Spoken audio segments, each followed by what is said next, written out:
കവിത. യുദ്ധാനന്തരം.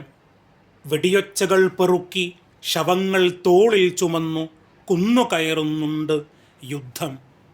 വെടിയൊച്ചകൾ പെറുക്കി ശവങ്ങൾ തോളിൽ ചുമന്ന് കുന്നുകയറുന്നുണ്ട് യുദ്ധം.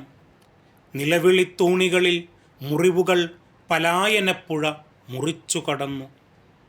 ആരോ ഉപേക്ഷിച്ച ഒരു തോക്ക് മണ്ണിലമർന്നു കിടന്നു. പാലിനു കരഞ്ഞ കുഞ്ഞിൻ്റെ നെഞ്ചിലേക്ക് പാഞ്ഞുകയറിയതിൻ്റെ ദുഃഖഭാരത്താൽ മുഖം പൂഴ്ത്തി കരയുകയായിരുന്നു അത്. ജീവനില്ലാത്ത മണ്ണിൽ മഴവിരൽ കൊണ്ട ആകാശം ഒരു വിത്തിനെ കിടത്തി. തോക്കിനുള്ളിൽ കയറി വിത്ത് വാതിലടച്ചു. അടിവയറൊന്ന് തൊട്ടപ്പോൾ അകത്തു ജീവൻ്റെ തുടിപ്പ്. നക്ഷത്രങ്ങളിലേക്ക് നോക്കി കിടന്നു തോക്ക്. ഇലക്കണ്ണുകൾ തുറന്ന് നൃത്തം ചെയ്താലോ എന്ന മോഹത്താൽ ചില്ലകൾ പൂത്തു. മണ്ണിലേക്ക് ചേർത്ത് വേര് തോക്കിനെ ഗാഢമായി പുണർന്നു. എൻ്റെ രാജ്യത്തെ കിളിയും ശത്രുരാജ്യത്തെ കിളിയും പറന്നു വന്നു ചില്ലകളിൽ കൂടൊരുക്കി. കുക്കുരുമ്മി.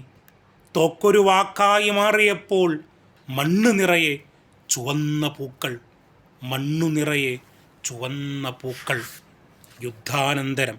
ഷിഹാബുദ്ദീൻ കുമ്പിടി രചിച്ച മഗ്രിബിൽ നിന്നുള്ള ഒരു കവിതാ ശകലം.